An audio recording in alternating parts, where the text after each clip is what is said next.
This first class lounge has a waterfall in it. When you think of first class, you think of airlines like Emirates. But what if I told you that there was an airline that's even better? Well, today I'm going to be testing out Qatar Airways First Class and rating it based on these 5 categories since people won't stop talking about it. And spoiler alert, it was really good. Now, since Qatar Airways is one of the best airlines in the entire world, I'm sure their first class is going to be pretty good. But not only is the flight going to be exciting, this airport is too, because it's rated one of the best in the world as well. We've got the first class check-in, the first class lounge. But now that I'm here, I think it's time to head inside. Making my way inside the first class entrance, I was greeted by staff and brought to the first class check-in area, which is unlike anything I have ever experienced before. Because not only were there tons of seating areas, but once they were ready for me, I was brought to a private desk in order to get things sorted. So that had to have been the quickest check-in experience I have ever done. Normally when you go to check-in, you go to some sort of a counter, but here they have private desks where you sit down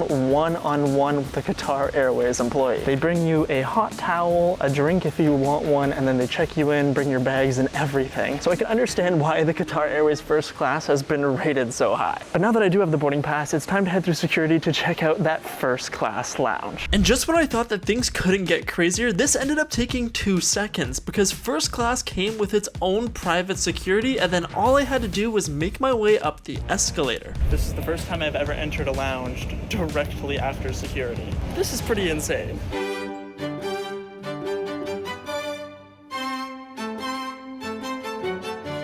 Now, as you can probably tell behind me, this lounge is absolutely massive, so I've come up with a plan and a list of things that we need to see. Number 1, apparently there is a Formula 1 racing simulator in here. Number 2, apparently there is beds and showers and a bunch of crazy spa amenities. Number 3, of course we have to check out the food because that's like the most important part. So let's get started. Starting things off with the store, there were iPhones, iPads, and headphones, watches that cost more than a car, along with some of the craziest lighters I have ever seen. But that's where I noticed that there was a cinema for watching movies and tons of seating inside. I'll be completely honest, do I feel slightly out of place in this lounge? 100%. It is literally so quiet in the lounge that you could hear a pin drop. So whenever I'm talking to the camera, it's just like, oh, everyone can hear me right now. But this wasn't gonna stop me from finding everything I had planned out. And eventually I found the games room, which had a super bougie table soccer, tons of gaming consoles, and exactly what I was looking for. I think I just found the craziest thing I've ever seen in a lounge, which is a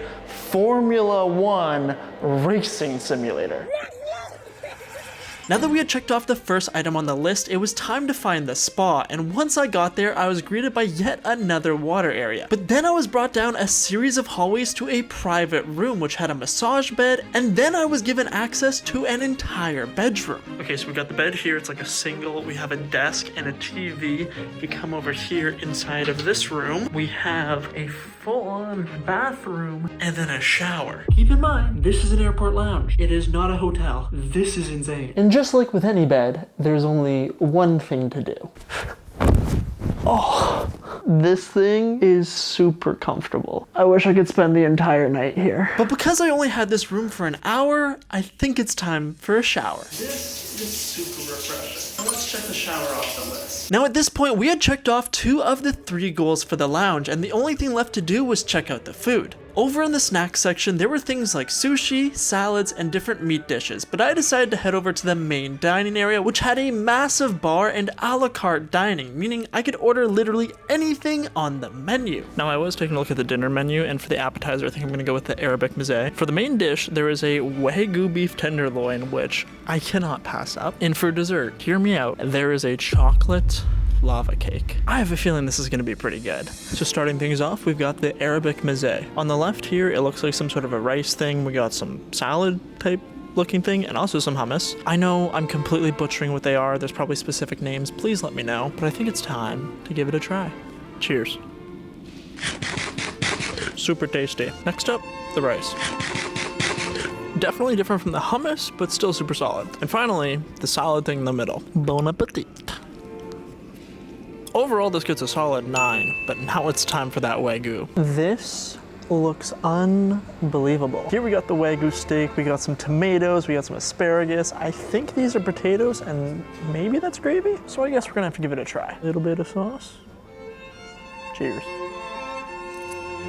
Oh my God. I'm not even just hyping it up because it's Qatar Airways and this is first class. That is genuinely one of the best steaks I've had. It is cooked to perfection, super juicy, super tasty, and the sauce makes it even better. You know what? We're just gonna dump the whole thing on. The potatoes, delicious.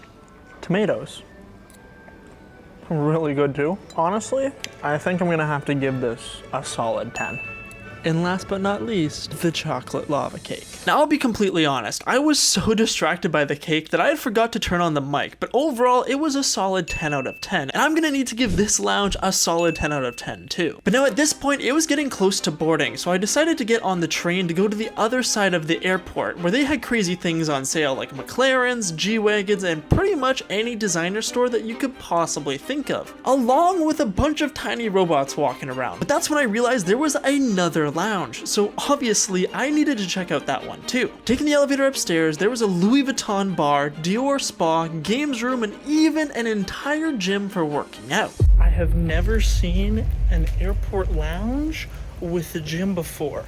This place is on another level. Now at this point, my mind was already blown at just how insane this lounge was. But that's when I noticed there was a miniature rainforest inside of the airport, so obviously I had to make my way through it. There were so many different paths and a massive rope bridge, but that's when I stumbled across even more designer stores. I don't think I've ever seen so many designer stores in a single airport. This is crazy. And at this point, I had almost forgotten the fact that I had a first class flight to catch, but that's when I got a text saying that I needed to head back to the first class lounge. Now it turns out I'm actually back at the first class lounge because when I was looking at the board trying to find the gate, it turns out it's one of those remote ones that you have to drive to, and apparently you go through security and board directly through the lounge. I don't know if they're driving me in a private car or if it's a bus or what the situation is, but there's still about 5 minutes before then, so I thought I'd read you guys some of the reviews about Qatar Airways First Class just so you know what we're in for. Absolutely the best. We have flown on many airlines: United, American, Cathay, Lufthansa, and by far Qatar is absolutely the best. The dining was like a 5-star restaurant. You were given a wonderful amenity bag and also comfy PJs to wear and keep.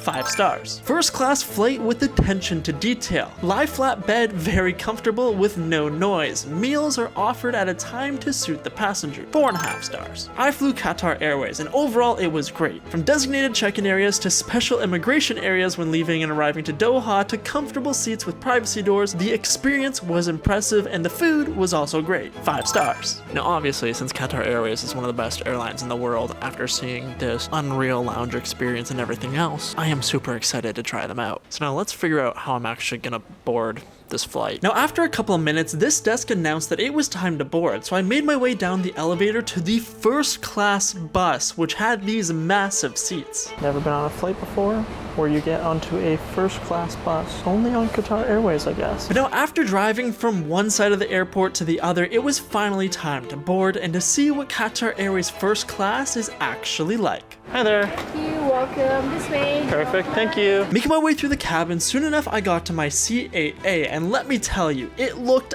absolutely insane. Let's offer you the loungewear for comfort on today's flight. Thank you. We got pajamas for the flight. This is gonna be awesome. So I've been on this flight for maybe 2 minutes and I already have a glass of champagne in my hand. So obviously we have to try it out.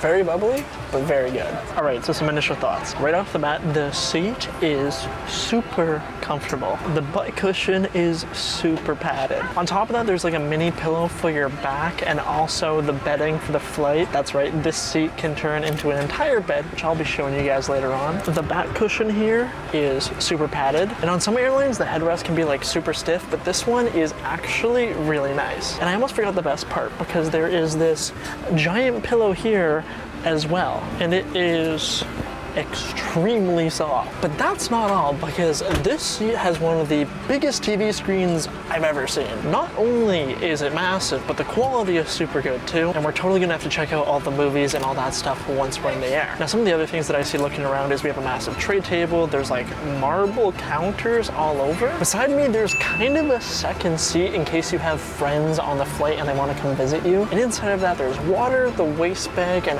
also some headphones too. But these are just some of the things things that I've noticed, and the craziest part I need to show you once we're in the air. But for now, let's start exploring some more. Looking around, the legroom was actually crazy, and there was a cubby which I could fully extend my legs. But over on my side, there was this control panel which made the seat do a bunch of different things. There was a full-size outlet and USB ports, meaning that technically you could hook up a game console to the screen and play online thanks to the Starlink Wi-Fi. There was also this remote to control the media and a refreshing towel, plus the amenities kit, which I'll be checking out before bed. Now, one of the things that I forgot to mention about this seat is that I'm actually facing backwards. You see, when it comes to Qatar Airways First Class or their Q Suite product, they have a ton of different variations. Some of the business class seats face forward, but the only problem with that is you're not close to the window, so you have a little bit less privacy. But some of the other crazy things is that if you're seated in the middle, they have something called doubles and quads. When it comes to the double, there's a wall in the middle that will come completely down, which is perfect for traveling with a girlfriend or a boyfriend or your kids or whatever. But then there's something called the quad. And when it comes to the quad Q Suite, this is where things get pretty crazy because all four walls can come down and you could have entire meetings, or if you're a family of four, you could all sit, chat, and dine together, which I don't think exists on any other airline. Unfortunately for me, I don't have a girlfriend, and I also don't have four friends who could just spontaneously travel with me. So that's why we're in this one. But now I think we're about to push back, and then once we're in the air, there is so much more that we still need to explore. We're gonna go through the menu, we're gonna test out the food to see what that's like. We gotta go through the in-flight entertainment, the amenities kit. And it's not just one meal. I think there's 2 or 3 meals on this flight. I am super excited for this. And just as I was saying this, it was finally time to push back from the gate, and soon enough, it was time for takeoff. So back when I was on the ground, I said that this was the mattress, but I was actually completely wrong, because it turns out that this is really a blanket. It's so fluffy. I won't lie, this is the biggest blanket I have ever seen on an airplane before, and it is definitely soft. But now that I am in the air, I think it's time to show you guys the craziest part of this seat. And trust me, it is insane. Now normally in an airplane seat, this would be completely open. You just use it to get in and out. But on Qatar Airways, this actually has a secret door that I could close like that. If I really wanted to, I could just open and close it literally as much as I would want. But when this door is closed, that means that I have 360 degrees of complete privacy, and it's literally a room in the sky, which kind of makes sense why they call it a suite versus a seat.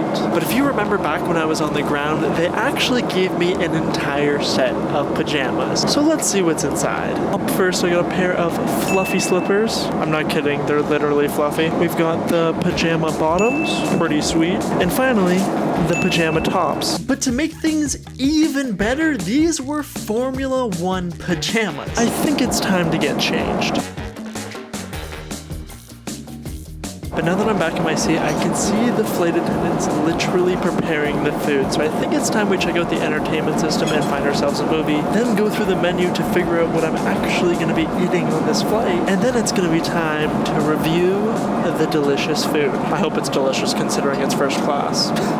I'm sure it will be. Starting things off with the entertainment, looking through the movies, there were plenty to choose from, and the same could be said for the shows with all of the different series. Along with that, there was a section for audio, another for kids, the HDMI mode where you could hook up a gaming console, and also mobile games where I lost to the computer in a game of checkers. On top of that, there were also plane cameras where you could look outside of the plane, and also a map. But now, how about the food? Starting things off with the wine menu, they had pretty much anything you could possibly want, most of which were very expensive. And looking at the menu, there were starters like soup, Arabic meze, or salmon. The mains had things like beef, chicken, or lobster. And for dessert, there was fondue, fruit, or a banana split. But that isn't all, because there were also light meals I could have at any time, and also a ton of options for breakfast. But for now, it was time to begin with the first small snack. Now before the appetizer, they came around with some warm nuts and also some chips and a glass of wine. The nuts, I kind of know what they are, but when it comes to the chips, it kind of looks like beef jerky, and I don't really know what it's going to taste like. So I guess there's only one way to find out. Okay, these are fire. The best way to describe them is the best kind of potato chips you've ever had. Imagine Pringles, but add some spices and make it 10 times better. That is exactly what these taste like. Solid 10. And then next up, it's time to put some warm nuts in my mouth. That sounded so wrong. Very nutty, but very solid. I think it's time for the appetizer. But before that, it turns out there was also bread and beef tartare, which was solid, but now it was time for the Arabic mezze. On the far left here, we have some sort of a salad. I don't know exactly what it is. If you're Arabic, please let me know. In the middle is the hummus, and then on the far right-hand side, again, I don't really know what it is, so someone please tell me down in the comments. But obviously, we're gonna have to try all three, starting with the salad. Definitely tastes like a salad, but it is very good. Next up, the hummus. Cheers. Absolutely slaps. And then finally, whatever this third one is, I guess we'll find out. Bada bing, bada boom. Well, I can't tell which one's better. The hummus, whatever that was. And if I'm being completely honest, the only complaint that I have is I wish they gave a little bit more pita bread. There's only 4 pieces, and look at all of this. But still, in terms of taste, solid 9.5. I think it's time for the main dish. So this is the main dish, which is the beef. We got some seasonal veggies, we got some broccoli on the side here. Not really sure what that is. And as a meat lover, I'm gonna be extremely picky with this. I've flown other airlines before and I always get the meat dish, so I'm very, very interested to see how this one compares. So don't be offended if I kind of skip the veggies first. Let's start with the meat. Let's see how good this is. Or bad. We'll find out. Cheers. Okay. It's pretty solid. Definitely not the best meat I've ever had in my life or on airlines, but it is still super tasty. When it comes to the veggies, solid. And the broccoli, delicious. This dish is a solid 8.5, but now it's time for the best one, which is dessert. And I am very excited for this. Now, I'll be completely honest, I have never had a banana split sundae before, but this looks unbelievable. We've got cherries, we got blueberries, we got the ice cream, some caramelized bananas, and I think the craziest part about this is I'm 35,000 feet in the sky about to eat a banana split. Cheers. You know, now I'm thinking to myself, how have I never had one of these before in my life? Because it is so good. This gets a solid 10 out of 10. I am literally in heaven right now. So overall, I'm gonna need to give the food served on the flight a solid 4.5 star rating. So I'll be completely honest here, after that meal service, I am officially in a food coma. It was super good, it was super delicious, but I had so much to eat that at this point, I need to get to bed. Before I show you what this seat looks like as a bed, I think it's time we check out the amenities kit. So in the amenities kit, we have a card. We've got some body lotion, some face cream, some nourishing lip balm, some facial mist, which is very misty, and finally, a nice pair of socks. Overall, pretty solid. But now it's time to go brush our teeth and head to bed. It's teeth brushing time. It's teeth brushing time. But while I was here, I decided to check things out some more because the bathroom was super nice, coming with things like special creams or fragrances and a toothbrush drawer. But after getting back to my seat, it was fully made into a bed for me, so I decided to sleep for the next few hours until it was time for breakfast. Now, I don't know if you guys are into sports, but I feel like I just won the draft pick lottery with this breakfast. Over here, we have some breads. We have a croissant, we have a double chocolate chip muffin, and some bread. In the middle, we have a fresh platter of fruit. We got strawberries, blackberries, watermelon, mango, pretty much everything. I almost forgot to mention, I've also got a sparkling orange juice and a cherry smoothie. So I think it's time to dive right in. The croissant, strawberry jam, delicious, but now it's time for the fresh fruit. And I'll be honest, I don't really know what this thing is, so I'm probably gonna avoid this one. I'd rather not explode in the next 2 hours, if you know what I mean. Bon appetit. Surprisingly, the fruit is pretty fresh. It gets a solid 9 from me. And last, but certainly not least for the appetizers, we have the granola yogurt. And yes, this is just the appetizer for breakfast. I still have a main dish coming after this. Solid 9.5. Now it's time for the main dish. I'll be honest, this bagel looks unreal. Inside there's some cilantro, we got some bacon, I think. Don't quote me on that, I don't know if it is bacon. We got some eggs, some avocados, and it looks delicious. Now, they also decided to give me like an entire forest, which I probably won't be touching. I think it's time we give this bagel a try. Hopefully, it lives up to the hype. This gets a solid 10 out of 10 from me. But now after all of that, there is only about 20 minutes left in this flight, so I thought it would be time to give you guys the final ratings. And if you guys made it this far in the video, I'm just gonna say it right now, Emirates is actually a great airline too, and the title was complete rage bait. So starting things off back on the ground, the check-in experience was absolutely insane, and that gets 5 stars. When it came to the lounge, that also gets 5. The seat gets 5 as well, the food gets 4.5, and when it comes to the amenities, I'm gonna have to give that one 4 stars. Overall, Qatar Airways First Class was unreal. But if you guys enjoyed this video, then make sure to subscribe and watch this one next.